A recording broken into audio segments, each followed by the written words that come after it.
So welcome to this presentation. This is actually the first time that I've done a 3-day live like this where I can't go back and edit. So I'm hoping that everything goes smoothly, but I'm excited to present some information for you guys that I think is very valuable and something that I wish that I had quite a while ago when I first started my journey. So I am going to call this the Wise Nutrition training. So we're going to cover how to read between the lines and also the lies.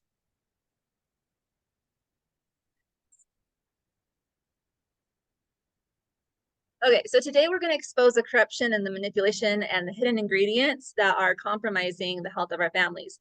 This is a huge problem. If you guys have seen my summons before and gotten some of my emails, you've known that one of the statistics that I often will talk about is that there's 1 in 3 children with a diagnosable condition, and 1 in 4 adults have at least 2, which is staggering. Like, that is a terrible, terrible statistic that we have. And the numbers are just skyrocketing. And we have a system that is set up to confuse us. We have a system that is set up to distract us.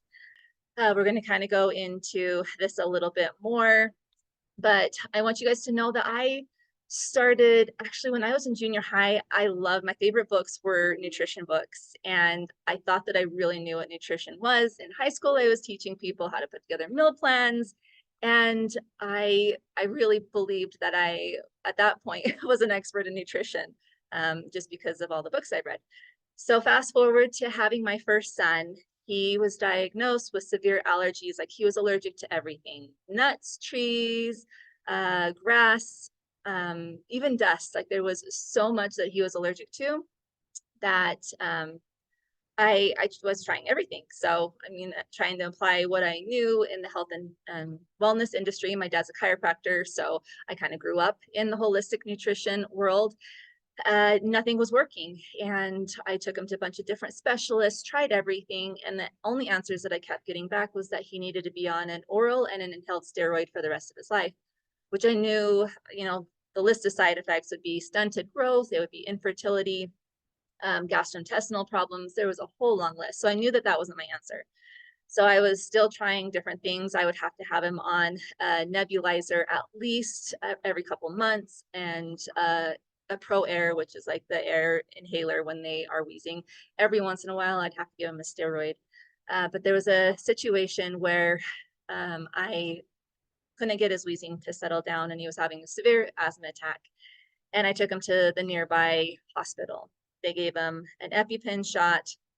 They couldn't get him to settle down. And at this point, they were afraid that his little 3-year-old lungs were going to collapse because they were working so hard. So they had to intubate him, and they life-flighted him to Primary Children's Hospital. Sorry, I get a little emotional every time I talk about this. So at the hospital, he was there for 3 days. And again, the doctors gave me the same answers. He needs to be on steroids for the rest of his life. That's your only choice. But again, like, I knew in my mommy heart that that wasn't the answer. And so at this point, like, I've always prayed for help. But at this point, I was pleading with Heavenly Father, like, please guide me to whoever can help me. I know that the answers are out there. And so we left the hospital, and the next day I went to a local health food store, and there was a lady that was shopping, and I had a really strong feeling that I needed to talk to her. So I walk up to her and I was like, this is going to sound strange, but I have a feeling that you might have some answers for me. This is what's going on for my son. Do you have any suggestions? And she gives me this look that was like, you are crazy. I was like, oh, like, completely out of my comfort zone here. But she's like, I have goosebumps. She says, I just told myself of severe allergies. There were only a few foods that I could eat. And I was diagnosed borderline schizophrenic. And she said that she was also diagnosed bipolar. And she said that she was able to change everything around. And so I started implementing what she told me, which, number one, she told me you need to go get the Nourishing Traditions cookbook, which was the first book I purchased. And then you need to get Gut and Psychology Syndrome, which was the second book that I purchased. And I started implementing those things right away. And at this point, my son was covered head to toe rash. And within a week of implementing these things, his rash was gone. And from that point on, I didn't have to give him any more inhalers. He wasn't on any more steroids. He wasn't 100% and still isn't. If he has things that he's allergic to, he'll still break out into a rash, but at least we can guide him within the parameters of these are the good foods that you can eat, and you can thrive this way. So it was so empowering, but my experience going through that was so confusing. There was very little resources at that point. And I'm sure you guys have shared my same frustration where when things come up, health concerns, and you go to Google search, there are so many different opinions out there that cause confusion. Maybe you've tried so many different things yourself and nothing has helped. And that's because that's the system. The nutrition world isn't really regulated as far as like the coaching programs are concerned. And so we are having people that are taking 2-week courses that are calling themselves a nutritionist. And we have people that are turning from a standard American diet full of all sorts of processed junk to a diet that's full of whole foods, whether it's vegetarian, vegan, carnivore, you name it. Switching over, they feel amazing. And so then they're like, this is the diet. This is what everybody needs to be on. And so then they create this whole plan and they go out and advocate for that specific diet. So then there's the other confusion, layer confusion. Well, it worked for them. Why is it not working for me? But there's another component to this, which is the long-term studies. If you can imagine going from a processed diet to a whole foods diet, of course, you're going to feel amazing because you're getting rid of this junk. But we want to have longevity and vibrant, amazing health. And so there are certain foods that we naturally biochemically need to thrive. And so I'm going to be talking about a lot of those foods here, but we're also going to be talking about labels. So it's one thing to know what to eat. We've been talking about that through my summit, but then it's another thing to like fully understand all the marketing tactics that are there to confuse us, and really is a full-time job to be able to decode and decipher through these things. So I'm hoping that I can take away the guesswork from you guys and make this process a lot easier so that you guys can bypass a lot of the trials that I went through and that my family went through, so that it's a lot easier for you. So I have been doing this like this way of eating, obviously nutrition, since I was in junior high. So it's been well over 20 years, but doing the Weston A Price and the GAPS diet has been about 15 years now. So, and I absolutely love it. I help a lot of clients regain their health through the same principles and practices that I've been teaching you guys over the course of this information that I've been putting out. So by the end of this year, I'm hoping that you'll leave with feeling empowered and clear on what you need to avoid and why. All right. Next slide. Okay. So what we were told was a lie. The FDA does not have our best interest in mind. It supports industry profits, and I will show you a few examples. The US allows more toxins in its food supply than most other countries. And the fact that there are over 160 food additives banned in Europe that are still legal in the United States should raise a red flag, getting your mind thinking, well, why is that? Why do they not have our best interest at heart, so that you can understand the basis behind all this? I don't know how many of you guys followed the low fat, no fat trend, but animal fats were wrongly blamed for heart disease. And they ushered in the seed oils, which are the real threat when it comes to heart disease, among other things. But that was a great giant leap in the wrong direction. And there is corruption in labeling. Ingredients are disguised under names like natural flavoring, spices, and extracts. As soon as, and if you follow the trends that have been going on for decades, as soon as the public becomes aware of something that is not good for our health, the food manufacturing companies get their group together and they brainstorm ideas on how can we get around this, and then they will rename or use a different name for the same type of thing. So then if consumers don't know, then they don't know, and they may be buying something that they're trying to avoid, which honestly should be illegal. All right, so did you know that the US and Europe have different guidelines for the food? And so you will get some name brands that will say the same product that look like the same product, but they have different ingredients in them.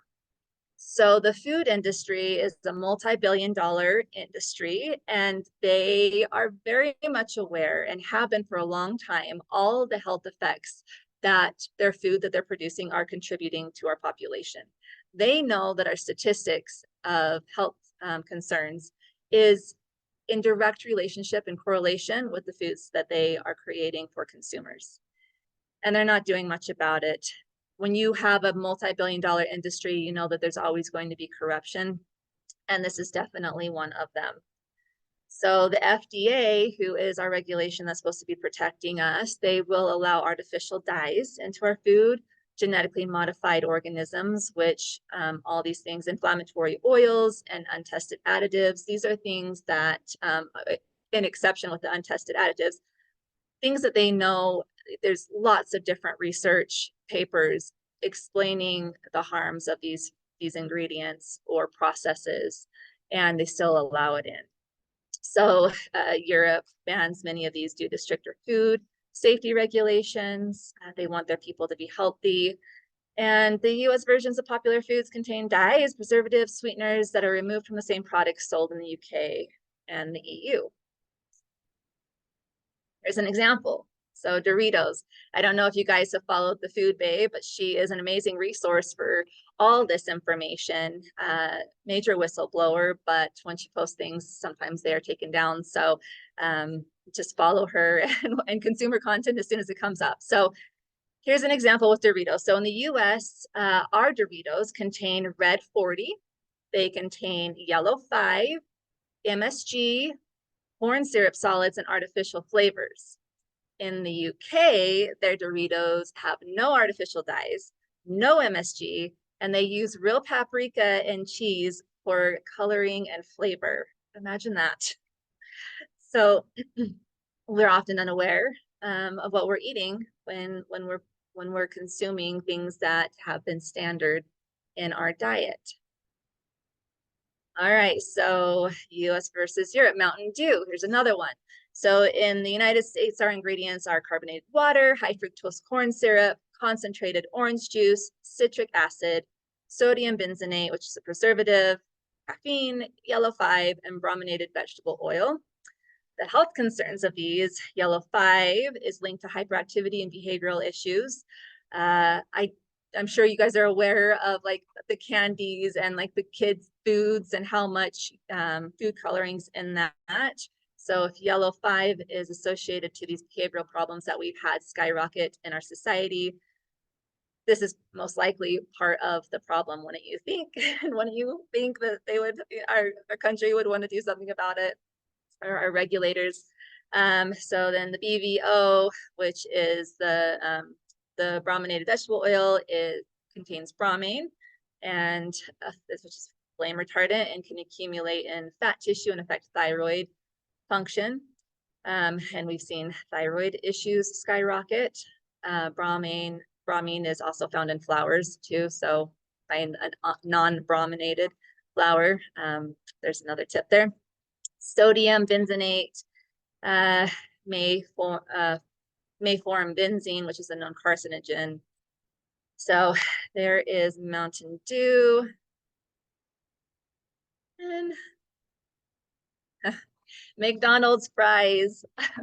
All right, I know that there's a lot of people that enjoy McDonald's, but this is just one of their foods, and maybe will be enough of an eye-opener to make you want to change over to something more healthy. So US ingredients are potatoes, vegetable oil, canola, soybean, or corn, and dextrose, sodium acid,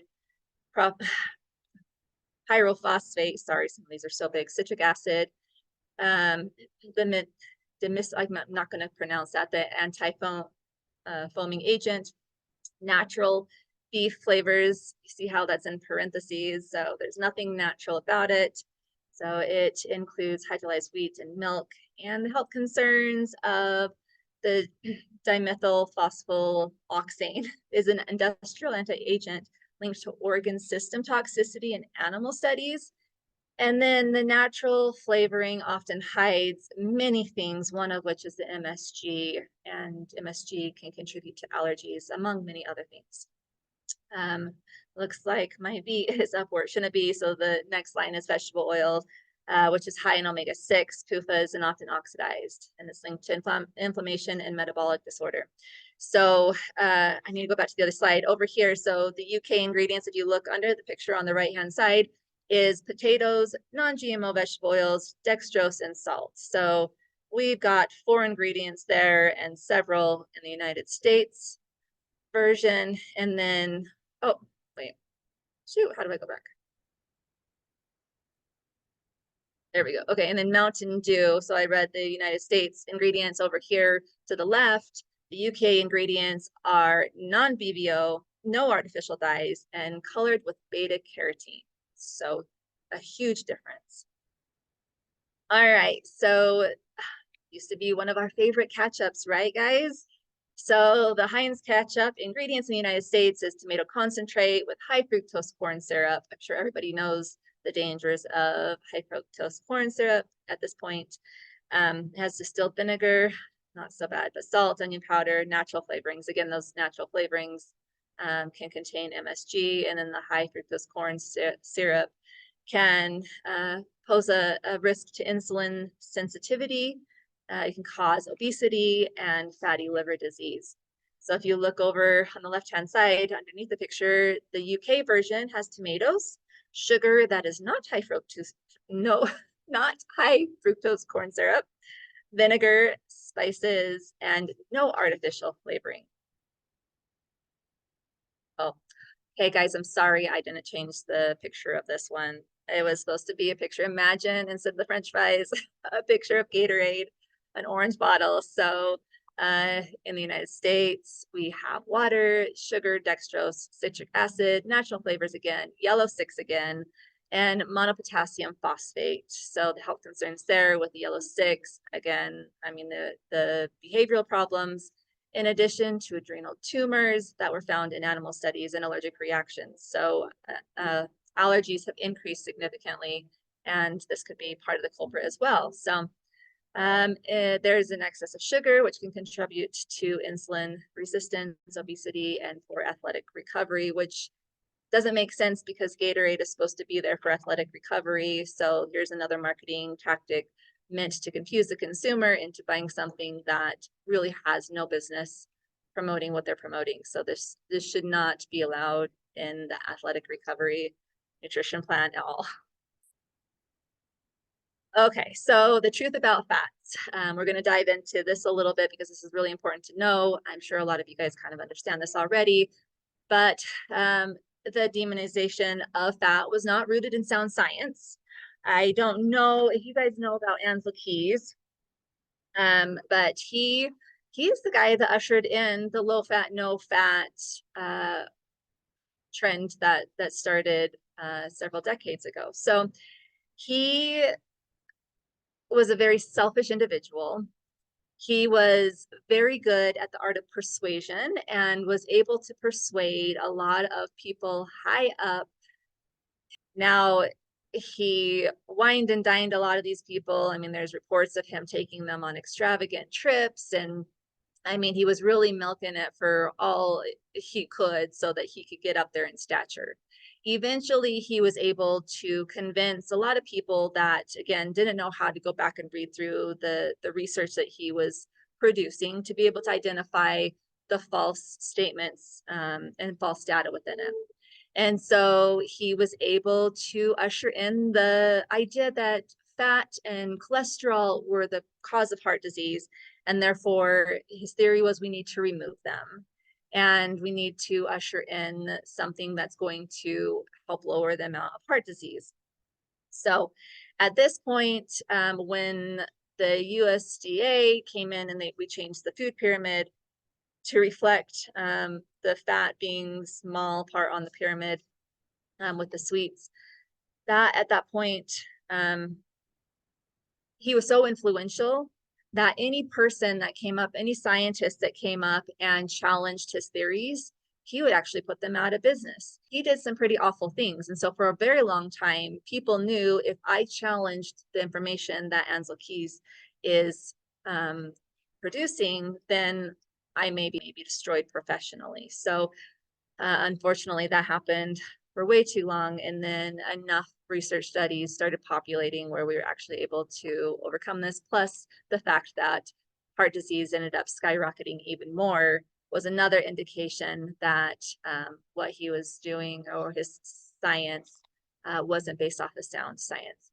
Another example of things that he would do was he would manipulate data. So he has this 7-country study, which a lot of people will reference even still today to show that high levels of animal fats can cause heart disease. Well, what he did was he took a bunch of different countries and he ran different studies based off of different curricular or standards. And there were actually several countries that did not line up with this perfect graph to back up what he was preaching. And so what he did was he just, removed those countries from his data points to manipulate the data to show exactly what he wanted it to show. So this is something that we have to be aware of through, the future. There's going to be lots of things that are going to pop up like this as well. So just being aware that that is a thing and that does happen. Just be open and aware of that. We're going to try our very best to keep you educated through the process because there's several of us that are passionate about doing this research for you guys. So, okay, so the low-fat era ushered in highly processed foods, which increased sugar consumption and also increased chronic illness. And the food industry shaped public policy and nutrition guidelines for profit, and they still are.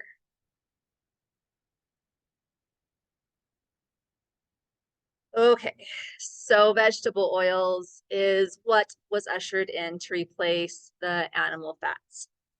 So, and they are the real culprit of heart disease. So we now have a slew of canola, soybean, cottonseed, corn, even safflower and sunflower oils. You'll find these last two oils in a lot of health foods, and they are highly inflammatory. So they are all prone to oxidation. They promote inflammation. They have displaced like the healthiest fats like butter and lard and tallow.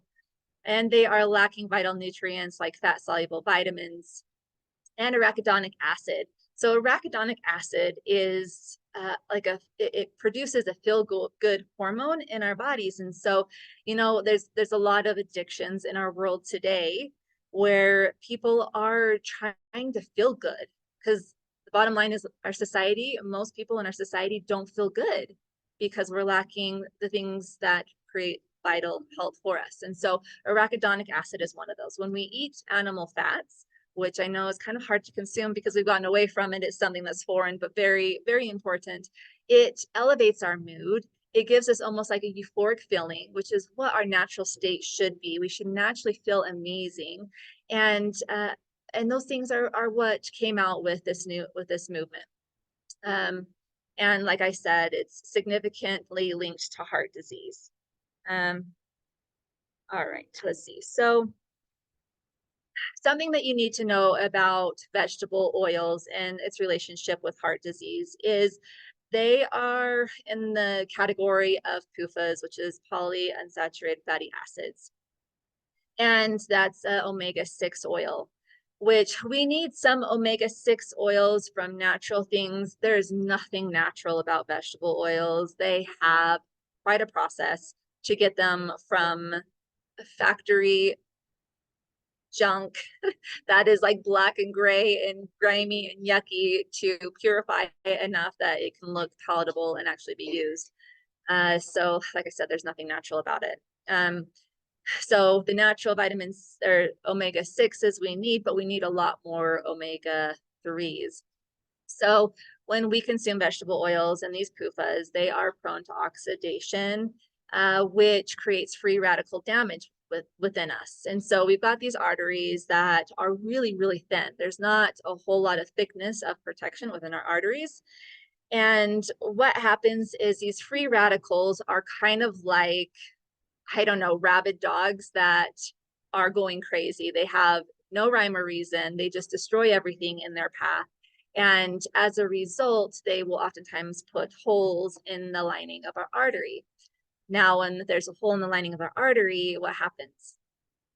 We have some blood that's able to come in, it gets, or come out, and it can get exposed to oxygen within the vessel and can cause clots. And when you have clots and they get, stuck in the brain, you got a stroke. Stuck in the heart, you have a heart attack. So these vegetable oils, I think, are probably number one on my list of things to avoid, just because of the harm that they create.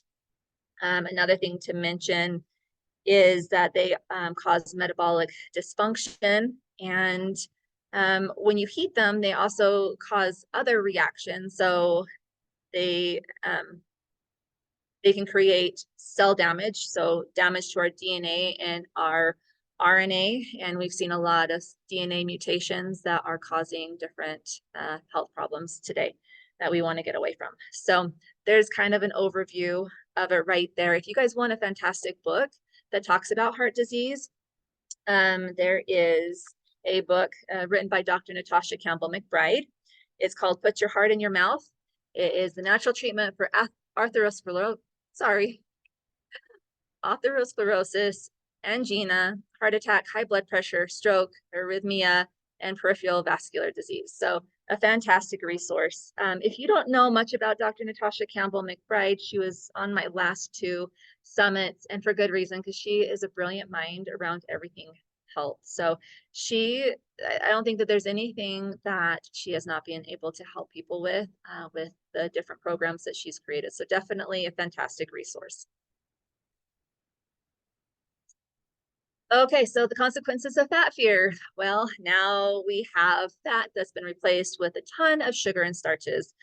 Try and go through the aisles at the grocery store and look at all the boxes. You cannot find anything that does not have sugar and starches. And the rise of seed oils is abundant. That again is everywhere. It is in everything. Even some of the products that you think would not have it, that would be like more of a health product, they are sneaking these in. They will take olive oil, for instance, and they will mix it with the seed oils or the vegetable oils. And sometimes they don't label it, which is not okay. Other things, there's the mayonnaise that say avocado made with avocado oil, or olive oil. If you look at the back, there will often, yes, be that ingredient, but then there will also be vegetable oils in it as well. So I hope that you guys, by the end of this, will be very vigilant about turning everything over and reading the labels. All right, so with the fat mongering, we've also had a huge skyrocket increase of heart disease, obesity, diabetes, and depression. Okay, so let me see. I just want to make sure. I wanted to cover cholesterol, but I think, oh, no, okay. Sorry, guys, 1 second. Just make sure that I'm not passing over this. We're going to talk about it later on. Okay, so how the industry hides harmful additives. So there is no protection really with the industry lobbying that is preventing or allowing transparent labeling. So there's lots of things that are hidden. Ingredient names are intentionally deceptive, natural flavors, even rosemary extract. I was actually buying products for a while with rosemary extract thinking, oh, I mean, how could it go wrong, right? Rosemary extract, rosemary is great for you. And hey, Bailey, will you get my computer charger, please, in there? And plug it in right there for me.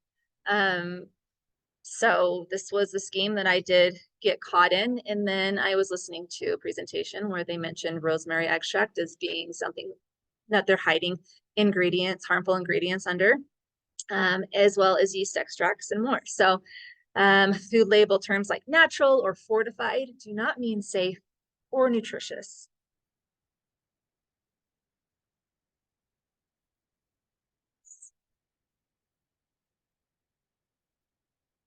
On the bottom there. Okay, my computer's about to die. I gotta get it charged. Hand me the other end.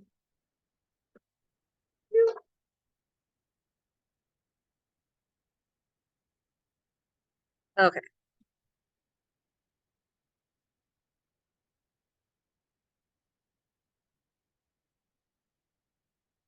All right. So things you need to know. These are ingredient red flags. So artificial flavors, if it has artificial flavors on it, you do not want it.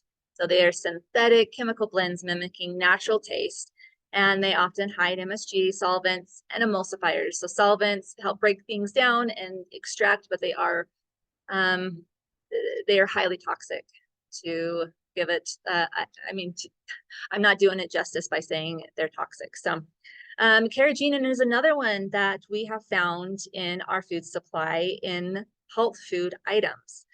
So this is an extract from seaweed. And so most people are like, oh, that's great. You know, what's wrong with seaweed? Nothing, but unless you have an extract. So it is highly processed. So it's not seaweed. It does not resemble seaweed. It is a component of seaweed, but being extracted. So it is highly processed.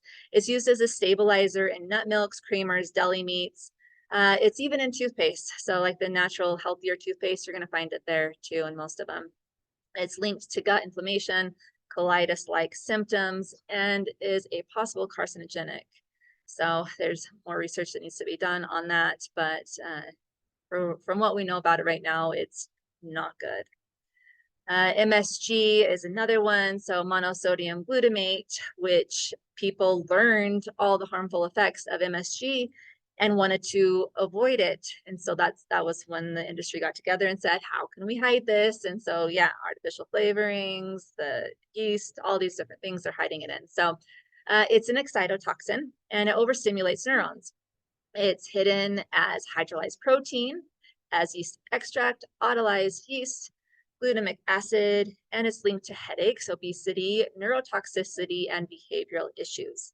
So for a long time, I think one of the things that brought the harmful effects of MSG to light was there was a lot of people getting severe headaches and couldn't figure out what was wrong. Eventually, it was linked back to the MSG. When people would avoid the MSG, their headaches went away. So definitely something to be aware of.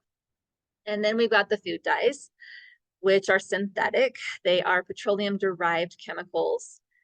There's red 40, yellow 5, blue 1, and many others. And they're linked to hyperactivity, cancer, chromosomal damage, which, I mean, these are all awful. So people, again, have learned that, oh, if it says, you know, the yellow dye is the red, we've got to avoid these, right? All these different artificial dyes. And so because people have become more aware, the industry got together again and said, how can we hide this from our consumers? And now they are labeling them. They are hidden under FD&C colors, under lakes. They are named under Allura Red, tetrazine, E133, E124, artificial colorants, food dyes. So they're always going to get sneaky. All right. Slide. Then there's artificial and healthy sweeteners to watch out for. So some of these might shock and surprise you. So aspartame, I'm sure, is not one of them. Hold on, sweetie. So we got aspartame, sucralose. I'm not even sure how to say that one. Sulfame, potassium. So they are linked to insulin resistance, anxiety, neurological issues. They are hidden under Candrel, Equal, NutraSweet, AminoSweet. So definitely something to look out for. So, all right, when I say healthy sweeteners in quotation marks, monk fruit and stevia extracts, or monk fruit extracts, these are two that you are going to find in a lot of the health food products. So monk fruit by itself is not a problem. However, they process it so much that it becomes a frankenfood. So it is also sometimes mixed in with erythritol, which is a sugar alcohol and can cause bloating and GI distress. And it often comes from genetically modified organisms. So in the only significant research study that I was able to find with monk fruit extract was a study that showed significant testicular shrinkage in mice. So men, maybe it's something you want to stay away from, but if it is causing dysfunction within hormones, women, we've got, hormones that it can affect as well. There's just not enough research on it for me to feel good about it. If you look from the history of our sweeteners and these things that pop up, the sweet and low and equal and these types of things that we touted as the best new thing. And then we were on it for a while, and then the health problems started coming up and the dysfunction. And then we're like, okay, we got to avoid that. So it's just this perpetual system and cycle that we're on. And so monk fruit extract, if you look at monk fruit, it's not white, but monk fruit extract, if you buy it at the grocery store, is pure white. So that shows you that it's been greatly processed. Stevia extract, Reb A, which is another one, again, highly processed from the stevia leaf, and it can cause gut disruption, headaches as well. So again, stevia leaf is not bad. I use stevia leaf to sweeten some of my foods, but it's green. I'll take the leaf and I'll make it into a powder. It's green. You go to the grocery store and buy stevia sugar or extracts. Extracts are clear, and the stevia sugar is white. Again, it has been processed so much that it is not what it originally was. We already talked about erythritol, and then there's xylitol, which is found in gums and toothpaste, and it is toxic to pets, and it's hard on the digestive system. So if it's toxic to our pets, obviously it's going to be toxic to us as well. So these are some things to avoid. All right, so WAPF, I know some of you came from the Weston A Price Foundation. That's what it stands for. So Weston A Price, he was a dentist who lived a long time ago, and he traveled the world to indigenous cultures. He was really curious to figure out, what does a healthy diet look like, and what creates health and what creates disease. And so he would go to these different indigenous cultures. He would study their mouth because he was a dentist. And his hypothesis was that you can tell the overall health of a person based off of the overall health of their teeth. And these people that were eating their natural diets, they were thriving generation after generation. They were happy. There were next to no levels of depression, next to no levels of disease. And he really struggled to find even any tooth decay within their mouth. They had broad faces, their teeth were perfectly straight and white, and they were beautiful. Then he followed the same tribe into more of a westernized culture where they were eating processed foods, and fought, like, just kind of watched generation after generation, and found that the more processed foods they ate, the more dysfunction occurred. So we're talking about the same genetics. So we can root out the genetics as the factor here. But their facial features started to cave in. Their teeth became crooked as a result. They had a lot more cavities. Depression and disease started kicking in. And this was the trend. No matter where in the world he went, he found that this was the same experience for the same DNA. We'll go into some of his findings on what these people were eating that kept them healthy and thriving in a little bit. Okay, so WAPF stands for Weston A Price Foundation, which is a fantastic foundation. You should definitely look them up. They're full of amazing resources. You can find everything there that you need in regards to your health. All right, so approved sweeteners would be stevia leaf. Like I said, the whole leaf, which is minimally processed, no extracts. You can even grow it in your garden. Raw honey, which is full of enzymes and minerals, and it's antimicrobial. Succinate, oh, another thing here. So raw honey should crystallize. When it sits out for a really long time, it becomes harder, and you'll have to like scoop it out kind of hard with a spoon. That shows you that it's raw. They are actually hiding in high fructose corn syrup in things that are labeled raw honey, and they're not mentioning it on the bottle. So if your honey never hardens or solidifies, it's most likely not fully raw honey. It's going to have some things mixed in there. All right, so then there's succinate, there's Just Panella, which is the same thing. Just Panella is a brand name of succinate. This is one of my favorite sweeteners that I will switch out. Just anything that calls for sugar, white sugar, brown sugar, I'll use this often as a replacement. So it is the whole cane sugar, which is rich in minerals. When you look at sugar, you have the different types of sugar. If it's pure and white, what do we know about that? We know that it's been heavily processed and is void of the minerals, which the minerals are super important for us. The sucanut and the Jaspanella, they will have, they're brown, so they have the minerals intact with them as well. Then there's the grade B maple syrup, which is going to have a higher concentration of minerals in it as well. And sorry. Okay. Blackstrap molasses is higher in iron and calcium. And then date sugar, which is a ground whole dates, which the fiber slows the absorption. So I do use coconut sugar sometimes, but there's not a whole lot of minerals in it. And the reason why we want minerals with our sugar is that minerals will slow down the absorption of the glucose into our bloodstream. So we'll have a lower blood spike. If the minerals are void and taken out, it's going to spike our blood glucose levels. And a side note also is that sweeteners or sugars actually demineralize us. So they're going to grab onto minerals and pull them out of our system. And so if we are having a lot of processed foods that are high in sugar, instead of being nourished as we should be when we eat food, we are becoming massively malnourished, among a lot of other problems there. Okay, so now we're going to deep dive into the food groups and kind of explain the differences between conventional and foods that actually you could thrive off of, and what are the differences. So we're going to start off by talking about dairy. We've got the conventional dairy that most people are used to having. And what have we seen over the last decade? Does anybody know?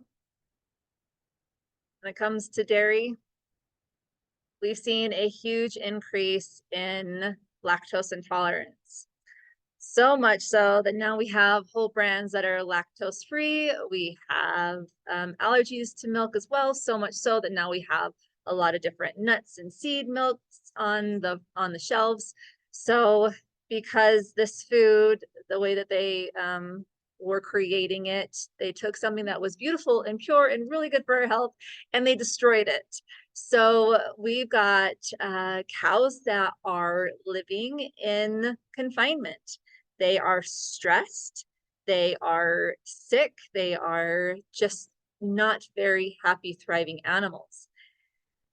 They are often fed food that is not natural in their diet. So they're fed genetically modified corn, they are fed soy, they are been given hormones and antibiotics because they're living in confinement. That is, like, the living conditions are so bad that disease is so rampant that they need to give them antibiotics continually.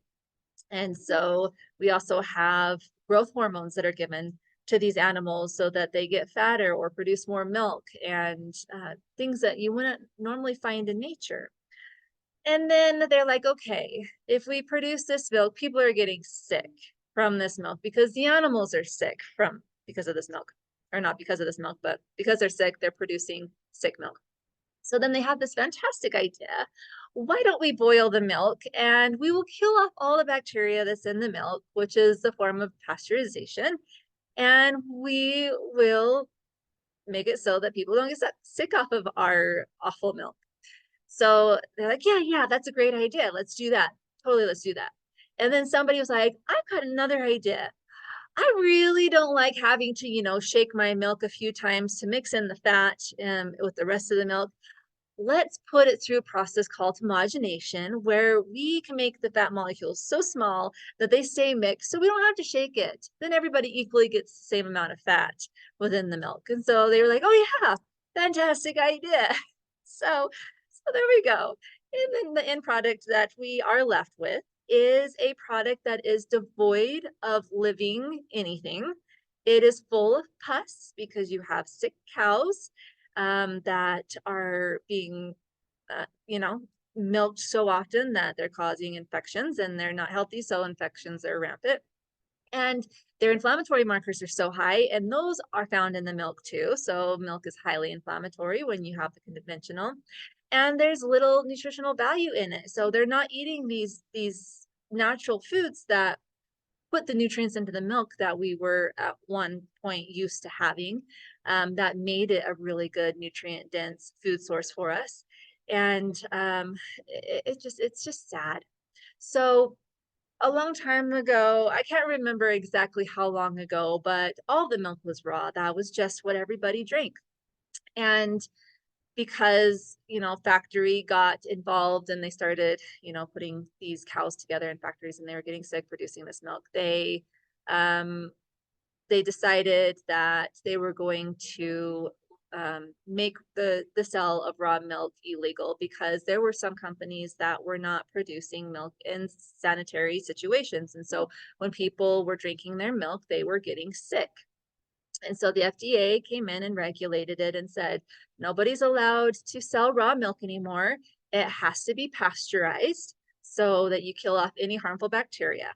And at first, this was just a new change, right? But then what they found as food producers was, wow, our milk is actually lasting a lot longer on the shelves. It's not going sour as fast as the raw milk was. So this is great.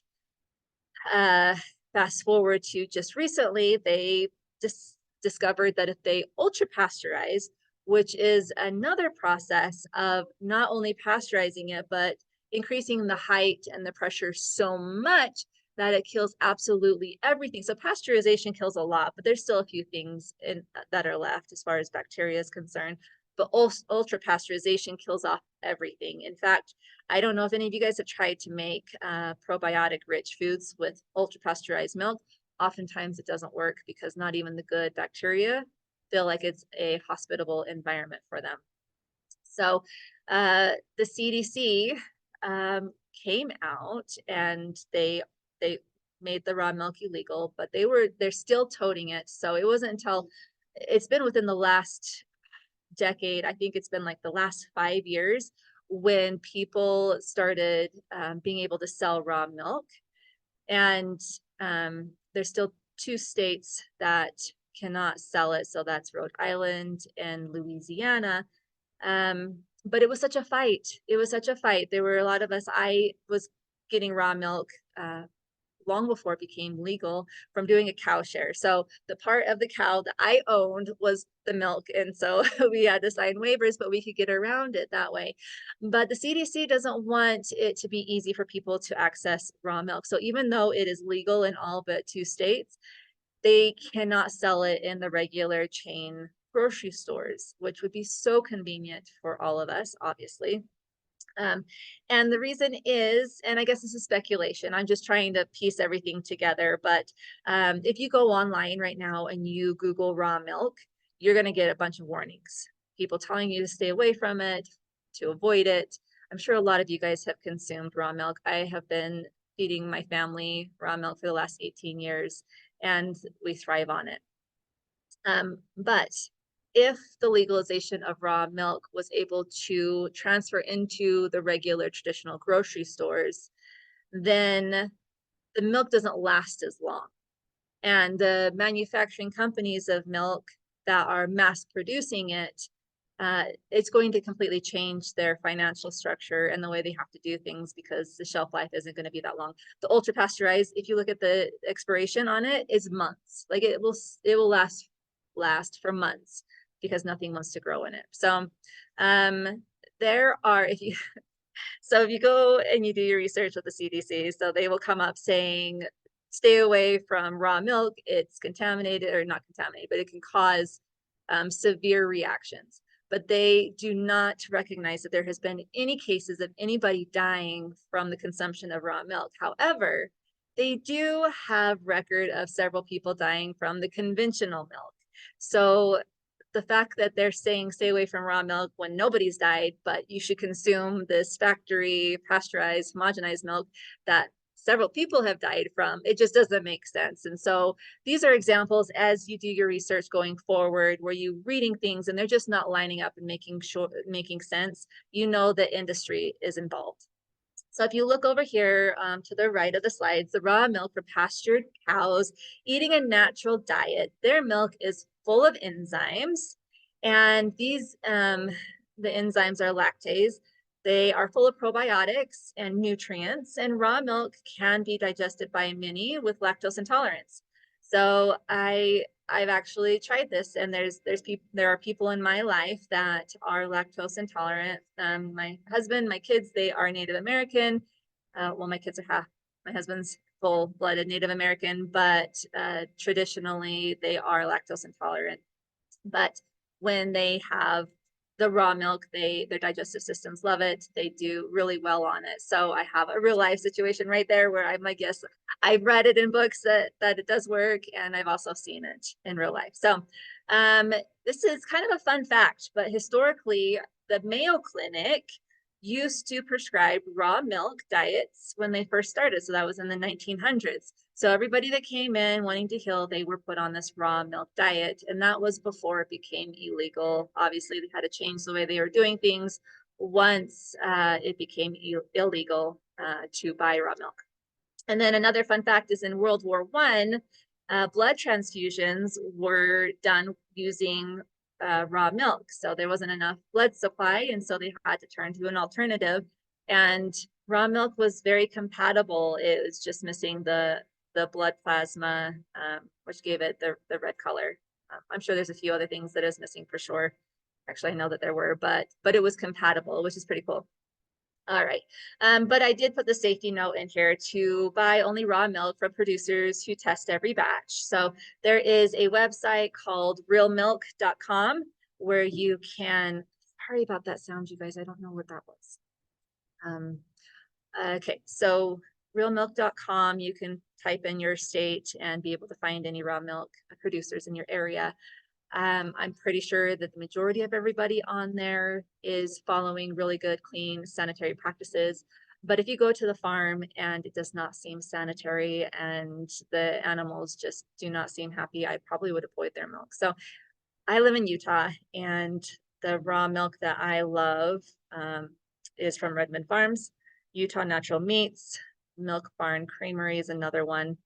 So, but this was only recent when it became legal. So I was, like I said, part of a cow share. And I know that there's lots of amazing people that are doing it and not testing every batch. So you're just going to have to use your intuition with this one, but it is an amazing living food. So the reason why people can tolerate raw milk when they can't the conventional milk is because when we are babies, we have the lactase enzyme to help us break down the lactose. As we grow older and become more grow into an adult, our bodies naturally slough off that, and we don't have the ability to break it down as much. However, in raw milk, it naturally contains the bacteria and the enzymes to break down the lactose and the casein that's in the milk. And so instead of our bodies having to work really hard, it's actually able to absorb the nutrients really well. Which is fantastic. And then you can also take it a step further, and people that might not be able to handle raw milk very well, hold on, sweetie.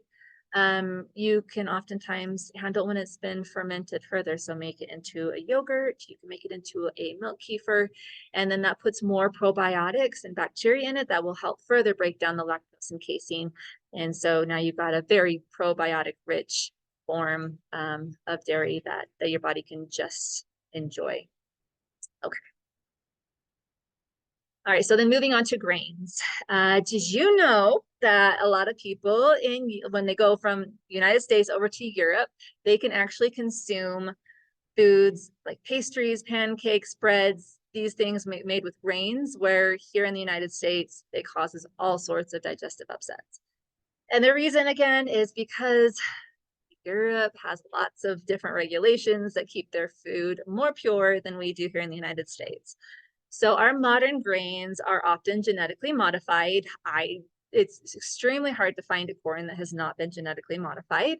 Our wheat and soy are sprayed with glyphosate. So if you're not aware of glyphosate, it's most certainly time that you are aware of glyphosate. It is a huge problem, and what it does is it will open up the tight junctions within our digestive system. So the tight junction is a system, like a network, tight chain network within our digestive system that prevents things from going into our body prematurely. So it needs to be fully digested before the body triggers for the tight junction to open up, so then our bodies can then absorb the nutrients. So this glyphosate is going in and it's opening up those tight junctions. And now we are getting partially digested foods entering into our bloodstream, which is causing a major inflammatory effect. Allergies is a huge proponent of this as well. You'll just get an increase of allergies with the effects of glyphosate. I don't know if you know this, but they recently started, and if you look at the trends of all these health problems that have just skyrocketed, especially the gastrointestinal dysfunctions, it correlates very nicely with the graph of the increase of glyphosate being sprayed. So somebody had the great, actually, it was Monsanto's, the company Monsanto's had the fantastic idea that, hey, farmers, I know that when you grow your crops, you have to wait for it to dry out uniformly, especially like the wheat. So we'll talk about wheat right now. So I know that you have to wait for the wheat to uniformly dry out before you like cultivate it, pick it, and process it.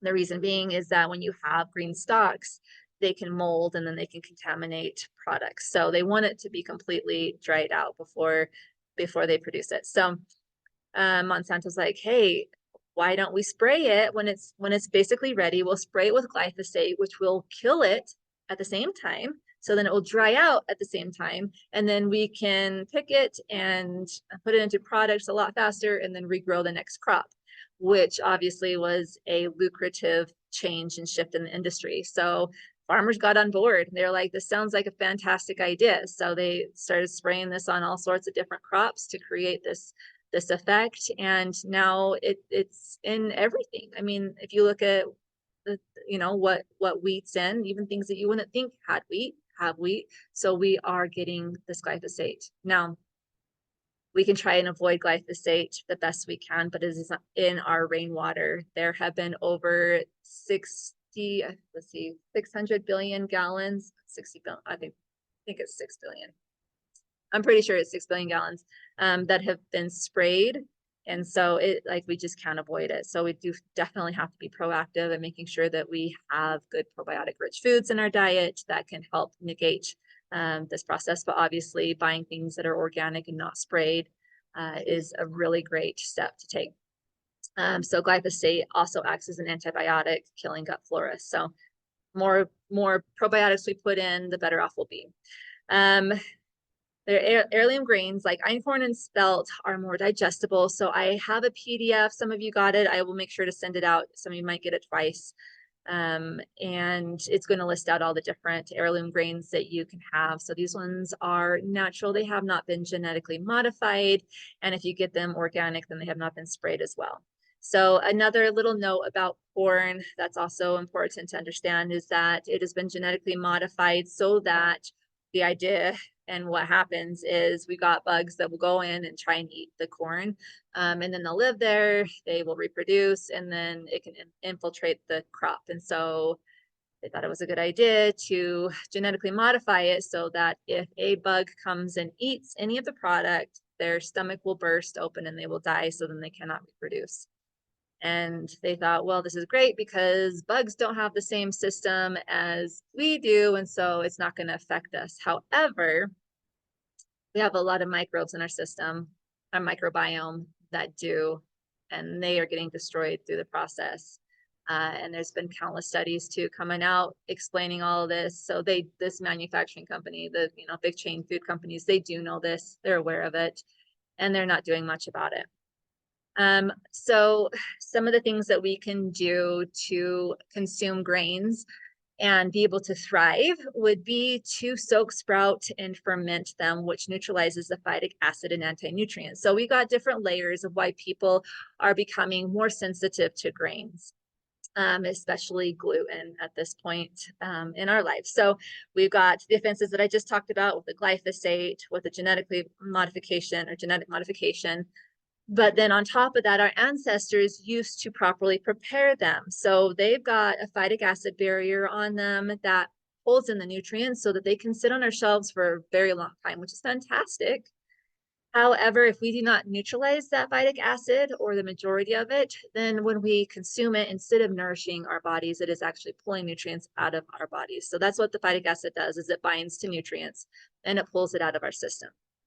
So the way that we neutralize that would be through the soaking, sprouting, and fermenting our grains before creating them into the product that we use them in. So I have to say that when I first started on this journey, I was getting my heirloom grains and I was soaking and sprouting my heirloom grains, and then I would dehydrate my heirloom grains, and then I would grind my heirloom grains, and then I could make my bread or my pancakes or whatever it is that I wanted to make, which was quite a process. But I've learned tips and tricks. But I do have to say that I went into, I believe it was Harmon's or Natural Grocers. Anyways, it was one of my local grocery stores. And I saw 1 degree sprouted, spelt organic flour on the shelf. And I started to cry. I was like, oh my gosh, this is going to be a time saver in my life. Like I was so, so happy to see that. The caveat of that, yes, it's convenient, but you're also going to have some depleted nutrients just because it's already been ground, which is fine. But some of the things that I really enjoy doing that makes it fast is I will soak the grains. I'll measure out the grains and then I'll soak them, sprout them, and then put them in my blender, and I'll add in, like if I'm making pancakes, I'll add in all the other ingredients and blend it together. Oftentimes, if I'm not soaking and sprouting, I will also just throw everything in but the eggs, like for pancakes, and I will blend it, keep it covered, and I'll let it sit on my counter overnight or for 24 hours. And then when I'm ready to make the pancakes, and I'll put the eggs in, blend it, and then it's ready to go. So the process of sitting out and soaking, it's going to neutralize the phytic acid. So there's a little fun tip for you. Okay. All right. So now meats. And you guys, I'm sorry, I should have changed that slide picture too. So understanding the studies, conventional meat, these animals. Oh, I'm sorry. You know what? I already went over this. I was trying to add in a couple extra slides on my way here, and I can't remember what I wanted to cover in that one. So we did dairy, grains. Oh, we didn't do meat. All right. I guess I just didn't change the picture. Okay. Sorry about that. Okay. So there's a difference between conventional meat and the pastured meat. Again, it's going to convert into the nutrients that we get. So conventional meat is, these animals are going to be fed the genetically modified grains. Again, they're confined, their hormones, antibiotics. And then the pastured animals, obviously, they're going to be higher in omega-3s and CLA, B12, iron, and zinc. So their nutritional value is so much more nutrient rich if it comes from a pastured animal. So the Weston A Price Foundation is a great resource, like I said, and they will always talk about the importance of consuming organ meat. And also with the GAPS diet, like this is one of the things that I've had to introduce into my family. And it is hard. Like I still don't love liver, but I try and sneak it in where I can.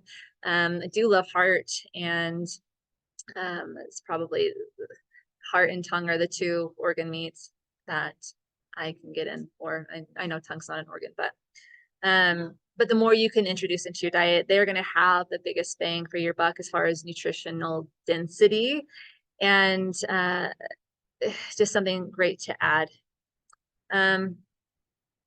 When you buy pasture-raised meat, you're also supporting regenerative farmers, and this is where we need to go, right? Because we have the ability to basically say what it is that we want based off of what we spend money on.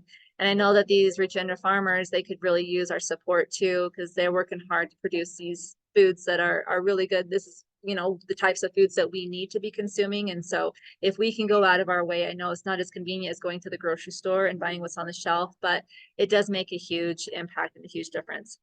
So one of the things I wanted to bring up with meat, I'm sure we've come across the studies where they're saying meat is highly inflammatory. It can cause heart disease and all these things. And some of the studies seem valid. However, I have not come across a study where they were testing meat from pasture-raised animals. So again, if you have conventional animals being fed the conventional stuff, their food is not going to be giving us really good nutrient value and is going to cause inflammation versus the pasture-raised meat. And so when you're looking at these studies, you can be like, okay, wait a second, for generation after generation after generation, my ancestors were thriving off of pastured meats and they were doing great. So with the conventional meat coming in and people saying basically you got to stay away from all meat, it's just not making sense other than it has to be the conventional meat. I mean, there's other research papers that will support how beneficial meat is for us, but that's just one little note. Another thing to mention here is the idea, or not the idea, but the concept that like kills like. And we are full of muscle tissue. We are full of joints and bones and connective tissue. And so when we are consuming something from an animal that has everything that we need to rebuild and repair our system, it's going to be a lot easier for us to thrive. And so this is an example of, we should be eating meat because our biochemistry, our physiology needs it. Plus, we're going to be getting all the complex amino acids from a small amount of meat versus people who stay away from meat where they have to go out and get their different complex amino acids vital to thrive from different sources, and then they're not going to get the full complex. So again, nature is not stupid, definitely knows what we need, and so we just follow what we're seeing, what nature, nature science. Okay. Will you end that phone, please? Okay, so now we're moving on to fats, which we've already talked a lot about. So we're just going to quickly go through this. So, all right, so cholesterol is the main one that I wanted to mention here. So our brain alone is 25% of our entire body's cholesterol. So what does that tell you? Is cholesterol something that we should be avoiding or something that we need? Definitely something that we need. Cholesterol is very important for cognitive function, as apparent with the 25% being in the brain. It is very important for nerve myelation, for hormone production. Guys, we cannot, there's a lot of people are being prescribed statin drugs to lower cholesterol because cholesterol was the big thing, right? Like if your cholesterol levels are high, you're going to get heart disease, have a heart attack or whatever. And so people were like, oh, well, let's go to my doctor. My cholesterol's so high, give me something, doc. And then the doctor gives them a statin to lower their cholesterol. And then they think that they're great. But the studies have not shown that that has benefited them at all. In fact, it has done the opposite. So they have had nerve issues. They have had cognitive decline. Alzheimer's has skyrocketed. And these are all directly correlated with lower cholesterol. So we need to have cholesterol to make hormones. Infertility is also on the rise. Cholesterol is necessary and needed. Hormones can help us, be able to see scary situations and be able to stay calm. And so they can be helping, it helps with antidepressants and like natural antidepressants and natural anti-anxieties. These are things that we don't want to have to go out and get a pill if we don't have to. If we can use our diet and we can be wise with the nutrition that we put into our body to be able to help us get to that elevated level of feeling amazing, feeling vibrant, having lasting energy all day long, and we don't need to turn towards these things. That is the goal. Okay. All right, so we have already talked about the sweeteners. Definitely just remember that they do deplete the minerals in our body, and so we need to increase the minerals. Another important fact, so when you are consuming even like the really good nutrient dense sweeteners, I guess they're not really nutrient dense, but they're just not as harmful to our system. We should be consuming them in moderation. They are, occasional treat every once in a while, but if you pair it with fat, the fat is going to lower the absorption into your blood. There's a really good recipe found on deliciouslyorganic.net that you can try if you guys are addicted to sugar or know somebody that is addicted to sugar. There's a whole biomechanic component where, again, people are trying to get to that euphoric feeling, and sugar is one of those things that a lot of people turn to get them there for a little bit, but knowing the harmful effects. When we come off of it, we will go into withdrawals, and the sugar, just the cravings skyrocket.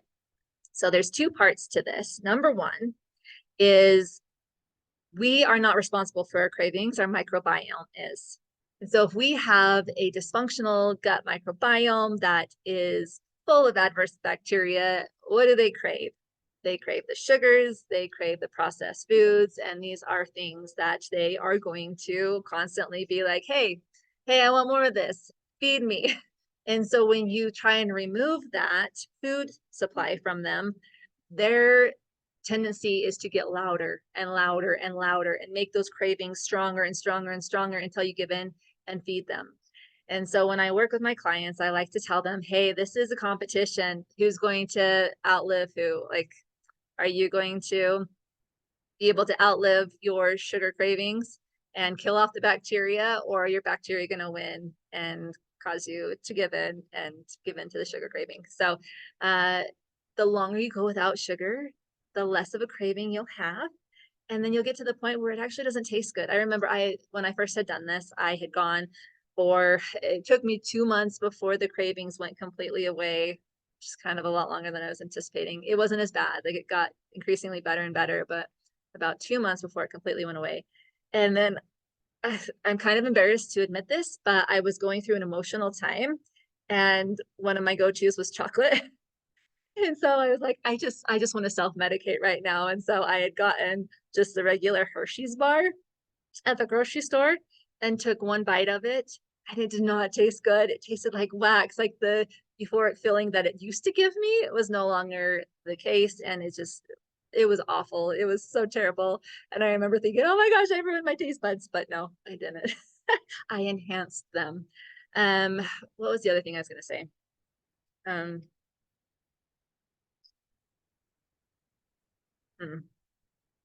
Okay, I kind of lost my train of thought. Hold on, just a minute. Is it around me? No, not right now. Okay. Oh, I was going to tell you. So deliciouslyorganic.net has a recipe for butternut mints, or butter mints. I think that's what she calls them. So you take it's like a fourth of raw honey and 3/4 grass-fed butter, or you could use coconut oil. And that will help you if you have like really strong sugar cravings. What you do is you mix those two together, and the amount of sugar to fat is so low that it slows the absorption of the glucose, and you're not going to get that major sugar spike that makes your body crave and want more, in addition to the bacteria. But then you're also feeling satiated just because you are getting some of that sweetness from the honey. But you'll just pipe it into just little shapes and then put it in the freezer and freeze it, and then just consume as many as you want as you're trying to wean yourself off of sugar. So there's a good little trick there for you. Okay. All right, many of these we've already talked about, the hidden offenders. So we already know rosemary extracts can contain hidden synthetic antioxidants like BHA and BHT. These are things I haven't really mentioned, but they really are not good for our system. They cause all sorts of problems. So something we want to avoid. Again, natural flavors is a catch-all.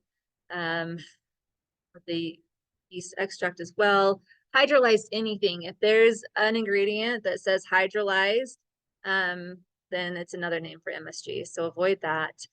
Barley malt extract. I had to do some research on this one because I was like, well, because they will sprout the barley, they'll soak it and ferment it, and then they create the extract from that. Why is it so bad? But the process that they put it through goes beyond just, soaking it and sprouting it and then creating it into this extract. But they go through and denature it completely, and it becomes a highly processed food. That is meant to enhance the flavor and also give a caramely color, which we want to avoid. And then um, the rice extract, which is in a lot of things, a chemical emulsifier often in frozen desserts and other things of that nature.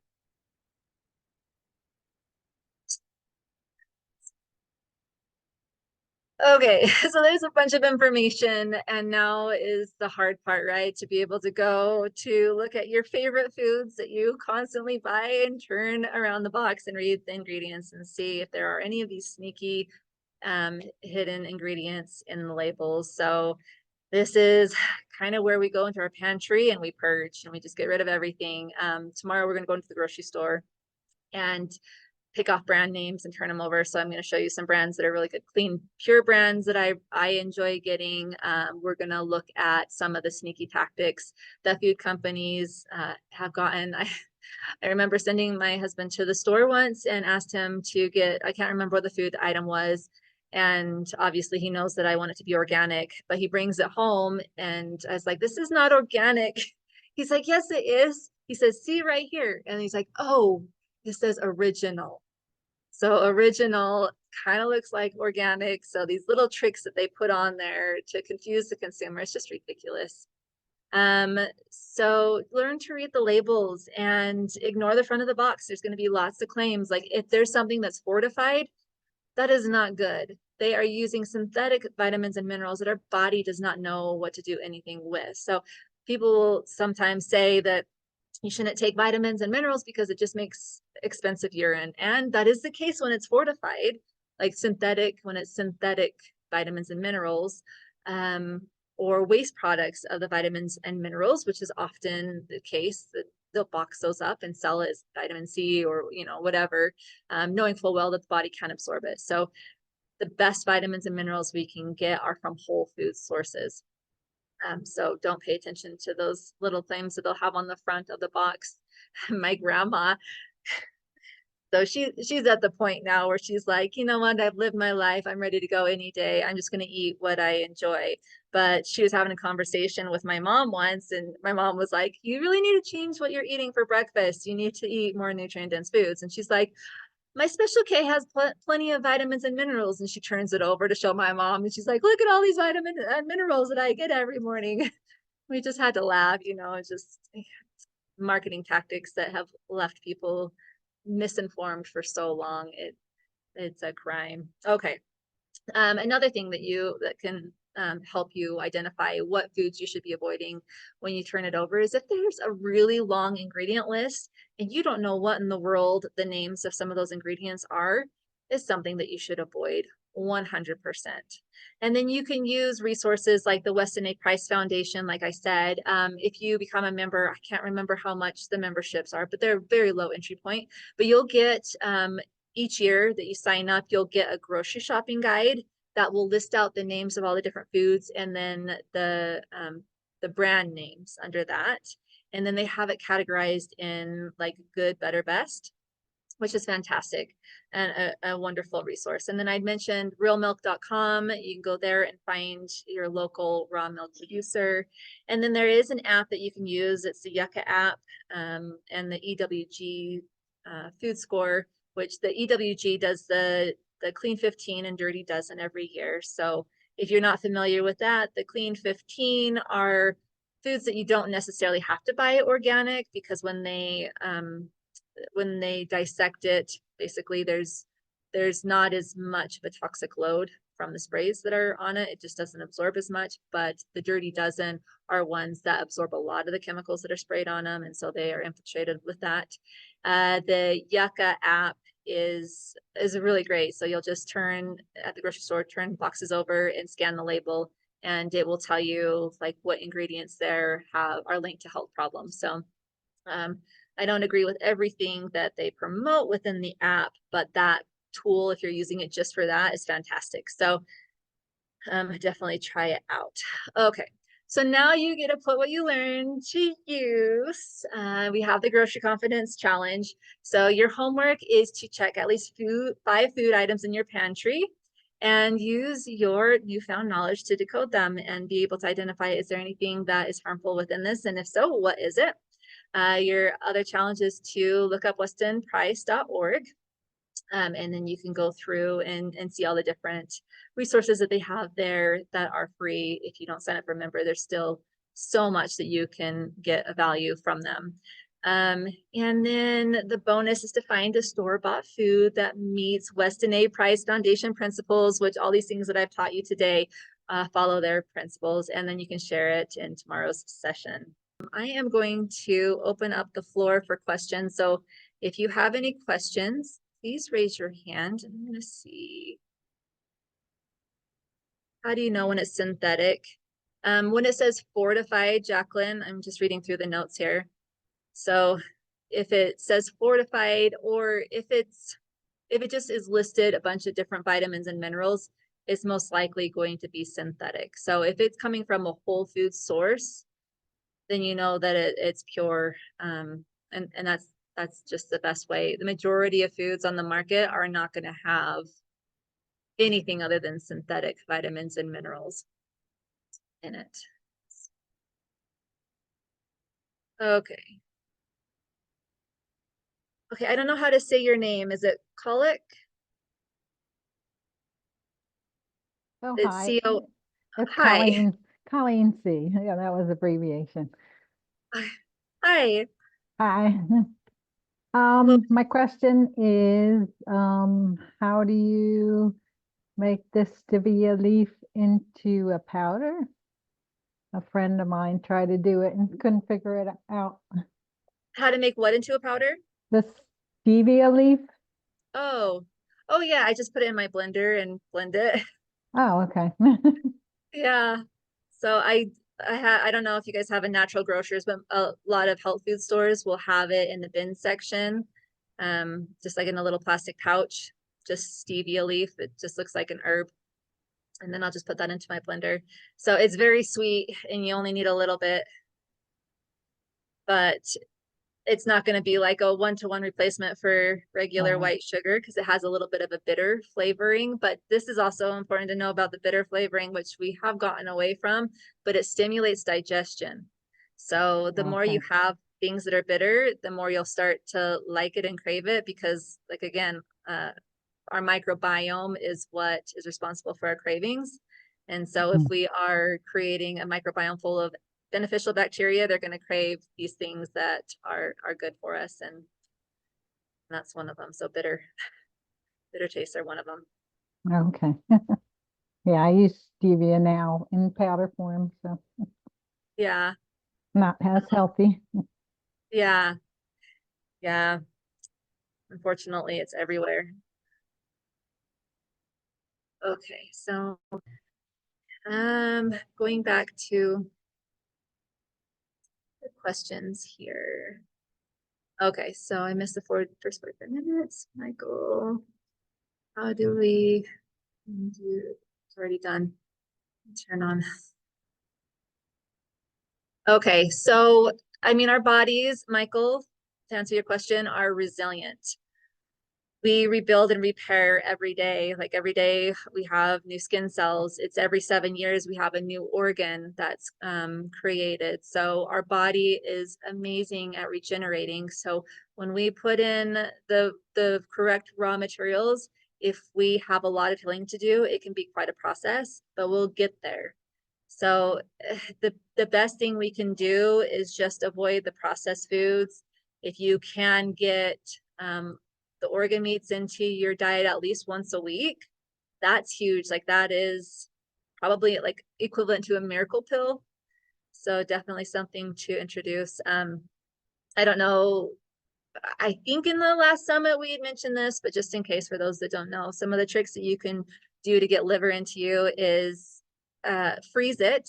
And then, or if it's not frozen and you have a really good knife, you can cut it into little tiny bite-sized pieces or like pill-sized pieces, and you can actually just swallow them.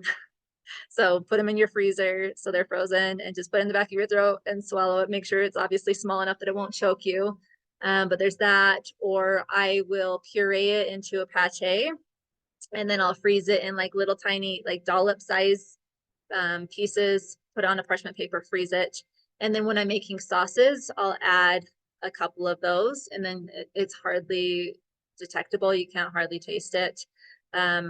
Nora, one of my speakers, had given me this tip, which is fantastic, where raw liver has a lot of really good nutrients in it. More so than when you cook it, but either way, it's still really good for you. However, the more you cook liver, the more livery it tastes. And so if you can get it in the raw form, it's going to be easier. So what she does is she'll make a pot of soup. She did a chili, which has a lot of really strong flavors in it. And then she will mix in a little bit of the chili in with the liver and blend it. And then she'll pour that in after her chili's done cooking and still hot. And she'll stir that in, and she says that you can hardly taste it. So that's on my to-do list this week. I'm going to try that and see if she is right. But I've had other people tell me that it does definitely help. Oh, yes. Thank you, Jacqueline. Definitely freeze your liver for a minimum of 14 days. If you are buying it from the stores, they do have it frozen for at least 14 days. But if it's coming from like an animal that was just packaged and butchered, you definitely want to keep it in the freezer for 14 days at least. So what that does is it will kill off any parasites that are in the meat, because obviously we don't want those going into our system. And then the other thing with that, when it comes to parasites, is we also have to make sure that we have enough hydrochloric acid in our digestive system, or basically our stomach. Because if we have enough hydrochloric acid, then even if we were to consume something that has parasites in it, the parasites will be killed off because of the acidity level being so high. So I had mentioned in my presentation for the summit that there are hydrochloric acid tablets that you can take, but you got to work with somebody who knows how to help you with that so that you are not getting too much. But then you can also have like apple cider vinegar with each meal, which will increase the acidity in your stomach as well. So there's different things to do there. Where do you get pasture raised raw liver? Well, in Utah, I get it from Utah Natural Meats or Redmond. There is, hey Dax, can I see my phone real quick? Thank you. Polyface Farm is another one, and I'll make a list of these for you guys and send it to you. Polyface Farms, I believe, is, yeah, hold on just a minute, I'm almost done. My son's eating a mango with the skin and all. Okay, so Polyface Farm, I believe that they do deliver and they are shipping now, so you can get some stuff from them. And then I'll just send you a list. I have a coupon code for a company too that you can purchase from. I believe that they have the liver and the organ meats that are all grass-fed, pasture-raised. So just make sure too, when they say grass-fed, make sure that it's 100% grass-fed. Again, the marketing tactics, it used to be that if it was like under the organic label, it meant pastured. But now they've gotten away from that. They are still confining animals, and as long as their food is organic, then they're considered organic. But then there's also organic sprays that are being used that are just as bad as the conventional sprays. I mean, there's so much. So, like I said, like the best thing you could do is go meet your local farmer who's producing this type of food, so you can make sure that they are taking really good care of their animals, and then you don't have to worry about, you know, any of these extra little things. Do you recommend bone broth or soy protein isolates? No soy protein isolates. Soy is genetically modified and is a known endocrine disruptor. The soy products that the Asians used to eat, or not used to, but that they eat, are fermented because soy is really hard to digest. And so there is the cultural way that they used to consume it that does give off amazing nutritional value, but all the soy that we typically have, not all of it, I guess the majority of it, has not been properly prepared. So instead of nourishing us, it's causing problems, especially with our hormones. All right, let's see. Oh, check out Weston Price Foundation and the chapter of your states. Yes, Jacqueline, thank you for that. If you go to westonaprice.org, westonprice.org, you can find a local chapter leader and they will have a lot of resources in your area. Sometimes they will do meetups as well. So that is definitely a fantastic resource. All right, I think that is everybody's questions. So thank you for joining me. I hope that you learned something here and that you're inspired to change a few things. So I guess I'll see you tomorrow.